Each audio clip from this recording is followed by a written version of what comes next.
So hello students, welcome to Kaushal IAS. तो बहुत दिन के बाद आप लोग के सामने एक बहुत इंपॉर्टेंट टॉपिक लेके आया हूँ, है ना, वक्फ एंड इट्स ट्रांसपेरेंसी।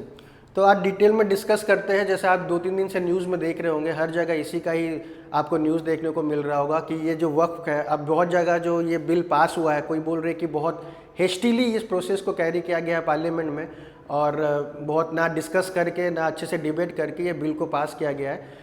और आज तो कल इसको प्रेसिडेंशियल एसेंट भी मिल गया, तो अब ये बिल नहीं रहा, ये बिल अभी एक्ट पे ट्रांसफॉर्म हो रखा है। तो इसमें हम जो भी पॉलिटिकल एंगल को साइड करके जो हमारे मेंस रिलेटेड, जो आईएएस और ओएएस का मेंस रिलेटेड जो टॉपिक बन सकता है, उसको ज़्यादा डिस्कस करेंगे हम कि क्या चेंजेस लाए हैं, क्या ये ट्रांसपेरेंसी में असर करेगा, है ना, क्या ये रिलीजियस जो हारमोनी है हमारे सोसाइटी में उसको प्रमोट करेगा या एनमिटी की तरफ जाएगा। तो वो हम डिटेल में इसको डिस्कस करते हैं आज के टॉपिक में, ठीक है। तो उससे पहले कुछ करंट सिनेरियो में बता दूंगा, कुछ बैकग्राउंड आपको दूंगा, और बाद में आएंगे कि क्या अमेंडमेंट हुआ था, ठीक है। तो वक्फ एंड ट्रांसपेरेंसी जो हमारा आज का टॉपिक है उसको हम अच्छे से देखते हैं। तो आप ये देखेंगे हर न्यूज़पेपर में, द हिंदू हो, द इंडियन एक्सप्रेस हो, द टाइम्स ऑफ इंडिया हो, तो हर न्यूज़पेपर, हर चैनल में इसको लेके डिबेट किया जा रहा है।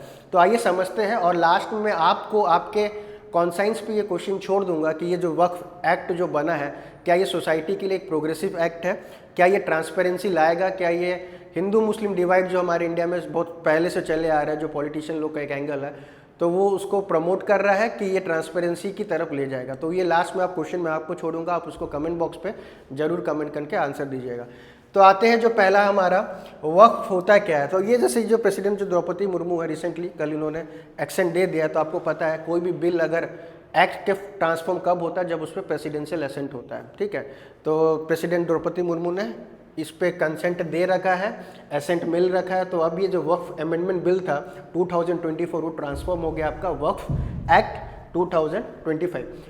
तो जो इसका ये जो है इंट्रोडक्शन पहले देखते हैं कि वक्फ किसको बोलते हैं ना। तो वक्फ होता है क्या बच्चों? Waqf it refers to the endowment of property, it refers to the endowment of property of a religious, pious और charitable purpose under Muslim law, ठीक है। तो जो ये जो वक्फ होता है क्या, एक्चुअली ये land related issue, land related subject है। इसमें क्या होता है, endowment, what is endowment? Giving away the rights, ठीक है। अगर कोई पर्सन को, अगर कम्युनिटी में, सपोज ये कम्युनिटी है, यहाँ पे ये पैचेस ऑफ लैंड है, ठीक है, कोई एक पर्सन ए का लैंड है, पर्सन बी का लैंड है, या पर्सन सी का लैंड है यहाँ पे। तो अंडर मुस्लिम लॉ क्या होता है, कोई भी पर्सन ये लैंड को ग्रांट करके क्या कर सकता है, उसको बोल सकता है वक्फ बोर्ड पे दे सकता है, ठीक है।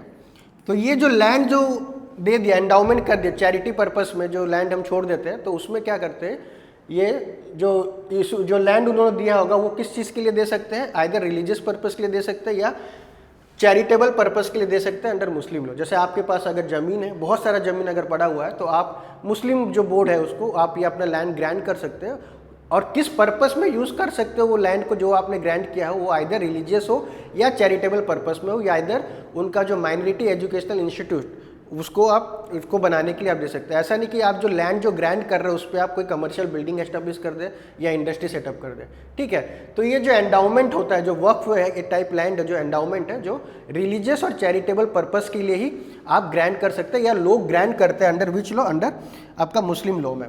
और जो ये लैंड से जो रेवेन्यू जो जनरेट होता है, ठीक है, ये लैंड से जो प्रोसीड जो जनरेट होता है, वो प्रोसीड को आप किस चीज़ में यूज़ कर सकते हैं। फॉर एग्जाम्पल, ये अगर वक्फ प्रॉपर्टी है, ठीक है, अगर इसको हम कंसीडर करते हैं it is a waqf property, तो इस प्रॉपर्टी से अगर कुछ आपको प्रोसीड मिलता है या कुछ इनकम होता है, तो वो प्रोसीड्स को भी आप लिमिटेड जगह यूज़ कर सकते हैं। तो पहला आप क्या कर सकते हैं, जैसा आपको पता है ये मुस्लिम लॉ के अंडर आता है, तो मेंटेनेंस ऑफ मॉक्स या एस्टेब्लिशमेंट ऑफ मॉक्स, आप मस्जिद बना सकते हो उस पैसे को लेके, या फिर कोई चैरिटेबल इंस्टीट्यूशन बना सकते हैं, है ना, या फिर एजुकेशन, जैसे उनका मदरसा होता है तो एजुकेशन इंस्टीट्यूशन आप उसको उस पैसे से बना सकते हैं, या फिर कोई भी एनी रिलीजियस फंक्शन। तो प्योरली ये आपका अपने जो लैंग्वेज को, अपने जो कल्चर को, अपने रिलीजन को प्रमोट करने में ये पैसा आप यूज़ कर सकते हैं, जो पैसा वक्फ प्रॉपर्टी से आपको मिलता है, ठीक है। तो यही पर्पज देखो, such properties are intended to support what religious और चैरिटेबल एक्टिविटीज परपेचुअल, ठीक है, जो भी आपका रिलीजियस एक्टिविटी को बढ़ाएगा, जो भी आपका एजुकेशन, चाहे माइनॉरिटी, जैसे आपने आर्टिकल 29 एंड 30 पढ़ा होगा ना, आर्टिकल 29 30, तो वो किसको राइट्स देता है, माइनॉरिटीज को राइट्स देता है to set up and administrate their own minority institution, ठीक है। तो मुस्लिम का अगर बात कर रहे हैं हम मुस्लिम लॉ में, तो उनका मदरसा होता है, ठीक है, तो मदरसा बना सकते हैं वो लोग, मस्जिद बना सकते हैं। जैसे आप पिलग्रिमेज के लिए हज जो जाते हैं, आज जो अभी जस्ट उनका ईद खत्म हुआ है जो मुस्लिम में, तो वो लोग क्या करते हैं, अभी हज जाते हैं वो लोग ईद में, तो वो जो हज जाने का जो ट्रांसपोर्टेशन कॉस्ट है या पिलग्रिमेज कॉस्ट है, तो ये भी उस प्रॉपर्टी से अगर कुछ रेवेन्यू जनरेट होता है तो यूज़ कर सकते हैं। इसके अलावा आप कहीं भी यूज़ नहीं कर सकते, कोई बिजनेस पर्पज़ में यूज़ नहीं कर सकते, कोई कमर्शियल एस्टेब्लिशमेंट यूज़ नहीं कर सकते। वो जो वक्फ प्रॉपर्टी है उस पर और कुछ भी, कोई भी अदर रिलीजन वहाँ पे कुछ भी कंस्ट्रक्ट, या गवर्नमेंट भी वहाँ पे कोई डेवलपमेंट प्रोजेक्ट लेके नहीं आ सकता है। तो वंस कोई भी प्रॉपर्टी, वंस कोई भी लैंड या प्रॉपर्टी अगर वो वक्फ डिक्लेयर हो जाता है, तो ये प्रॉपर्टी क्या हो जाता है, ये प्रॉपर्टी हमारा इनएलिएबल हो जाता है, इनएलिएनेबल हो जाता है। What is inalienable in this sense कि अब ये तो ना प्रॉपर्टी किसी का रहा, किसी का पर्सनल प्रॉपर्टी नहीं रहेगा, ठीक है, ना इसको कोई इनहेरिट कर पाएगा, ना इसको कोई गिफ्ट कर पाएगा। ये पूरा प्रॉपर्टी का जो अभी केयर टेकर हो जाएगा वक्फ बोर्ड। एक वक्फ बोर्ड होता है उनका, स्टेट वक्फ बोर्ड होता है और सेंट्रल में भी वक्फ बोर्ड होता है। तो अब ये जो प्रॉपर्टी किसके रूल्स एंड रेगुलेशन में आ जाएगा, ये वक्फ बोर्ड के रूल्स एंड रेगुलेशन में आ जाएगा। और गवर्नमेंट भी इस प्रॉपर्टी को टच नहीं कर सकता। अगर गवर्नमेंट को सपोज इंफ्रास्ट्रक्चर डेवलप करना है, गवर्नमेंट को वहाँ पे अगर आईटी प्रोजेक्ट लाना है, ठीक है, तो वो भी नहीं कर पाएगा without the permission of state Waqf board, ठीक है। तो ये जो land once it is declare ineligible Waqf, तो ये लैंड क्या हो जाता है, लैंड इनएलिजिबल हो जाता है, मतलब इट कैनॉट बी इनहेरिटेड। इसको अच्छे से कर देते हैं, स्टेटमेंट पूछ सकता है आपको यूपीएससी ऑफिस में। अगर once any property is declared work property then it is inalienable, मतलब it cannot be inherited, it cannot be gifted, ठीक है, and no control of individual, ठीक है।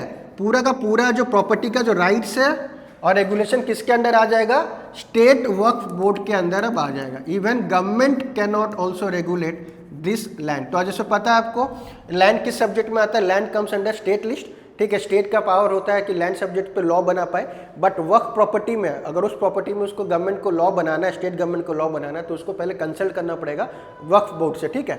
तो ये था आपका वक्फ के ऊपर, ठीक है। आते हैं दूसरे स्लाइड में, क्या है फिर थोड़ा बैकग्राउंड इसमें था। द वक्फ एक्ट 1995 में एस्टेब्लिश हुआ था to regulate and manage waqf properties in India. Waqf property से डिस्कस कर लिए।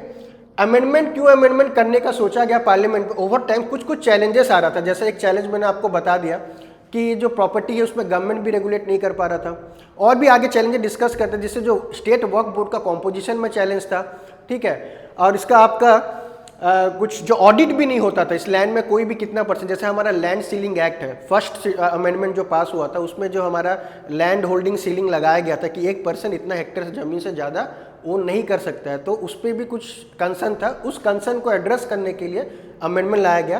तो अब जो वक्फ बिल जो है 2024, वो क्या नाम हो गया है, उसका नाम अभी चेंज होकर एक्ट बन गया है, वो है the unified Waqf management empowerment efficiency and development act. ठीक, कितना बड़ा नाम है, आप इतना बड़ा नाम ना याद करके सिर्फ वक्फ अमेंडमेंट एक्ट 2025 भी लिख सकते हैं, ठीक है।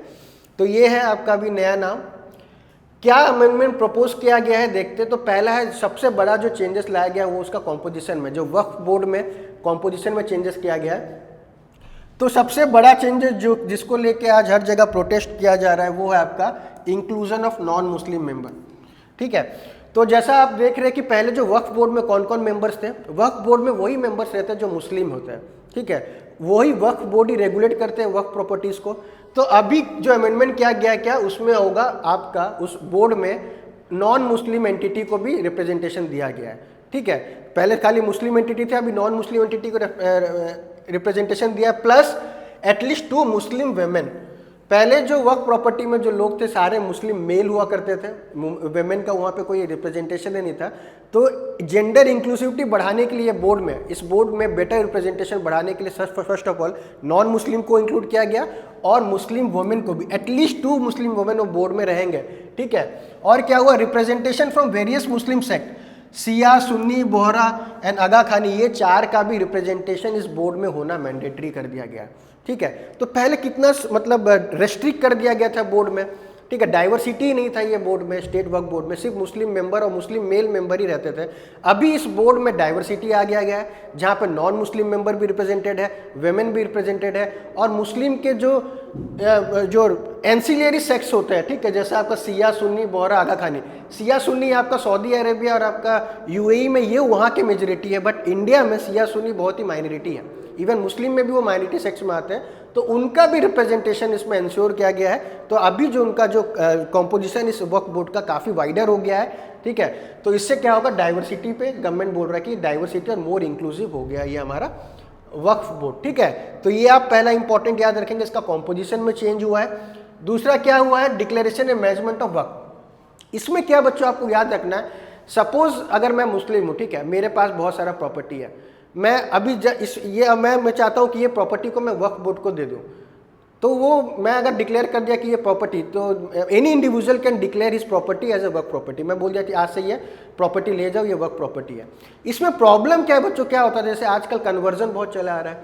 ठीक है, तो लोग कन्वर्ट हो जा रहे हैं मुस्लिम में या चाहे क्रिश्चियनिटी में। अगर सपोज कोई पर्सन अगर मुस्लिम में कन्वर्ट हो गया, उसको एक दिन ही हुआ है कन्वर्ट हुए, और एक दिन बाद ही वो क्या करता है, अपना सारे प्रॉपर्टी को डिक्लेयर कर देता है कि ये मैं चैरिटेबल पर्पस में दे दे रहा हूँ या वक्फ प्रॉपर्टी दे दे रहा हूँ।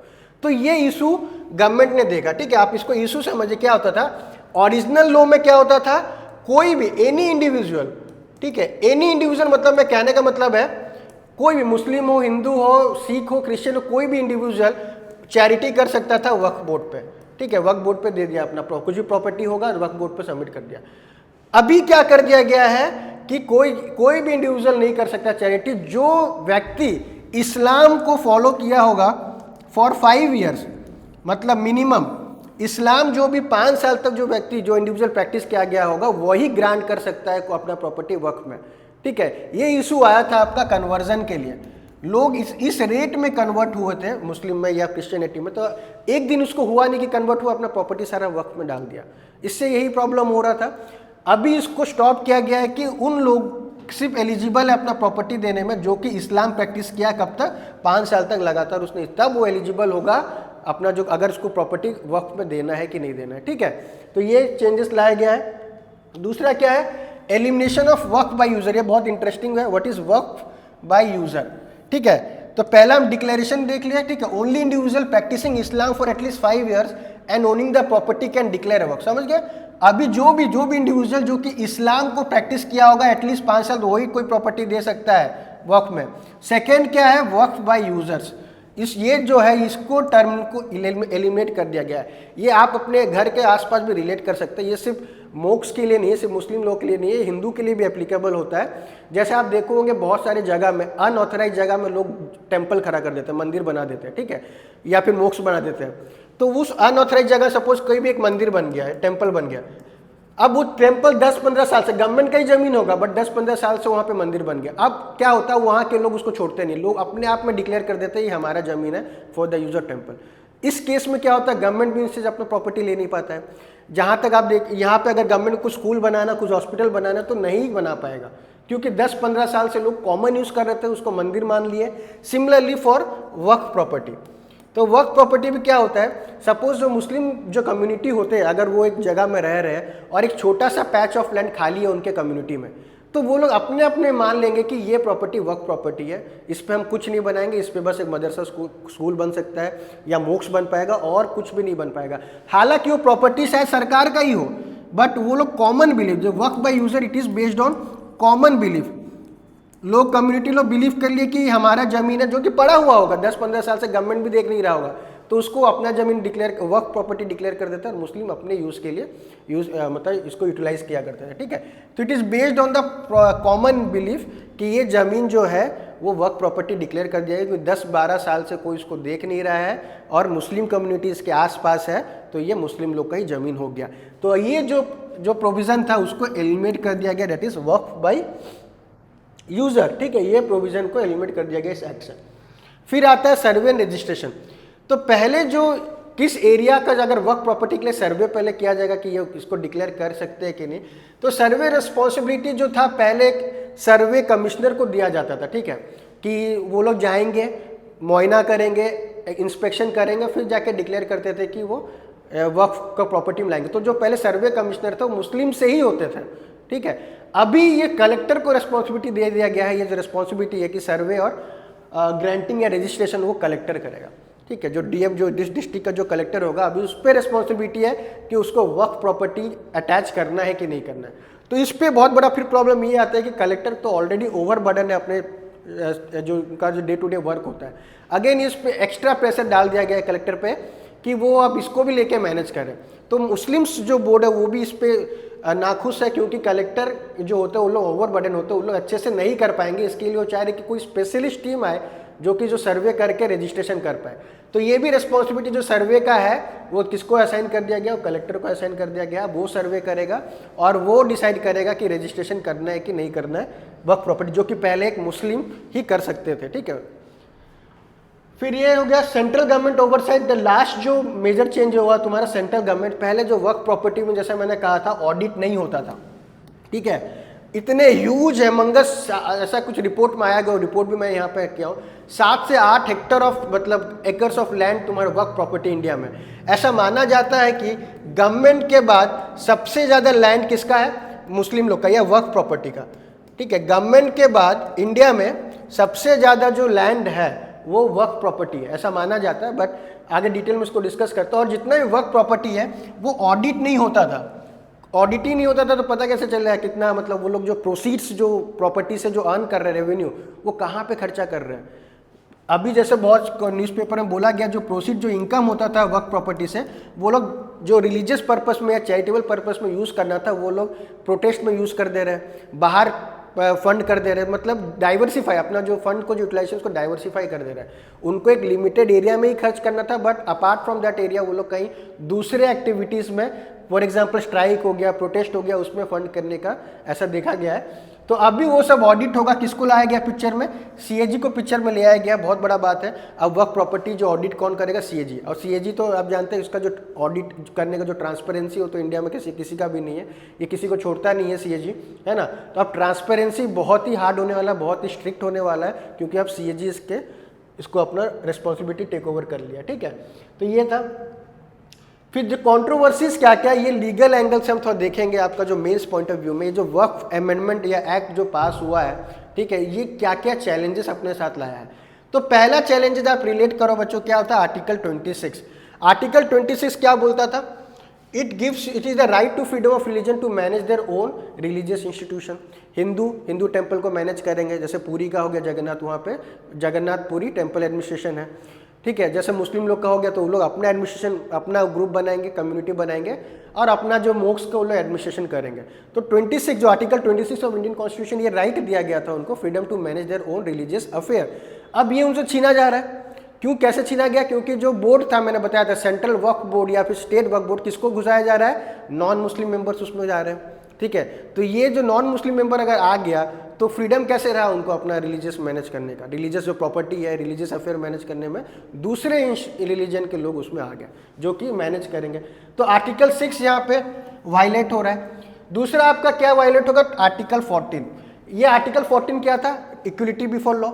तो यहाँ पे बहुत सारे जो मुस्लिम लोग यही पिटीशन फाइल किए कि ये जो लॉ है वो अनइक्वल है, ठीक है। ये जो इक्वलिटी सब गवर्नमेंट के आगे या लॉ के आगे सबको इक्वल होना चाहिए, बट यहाँ पे जो प्रोविजन जैसे उन्होंने लेके आया है वो तो इक्वलिटी बिफोर लॉ या इक्वलिटी बिफोर लॉ को उसी को ही वायलेट कर रहा है, ठीक है।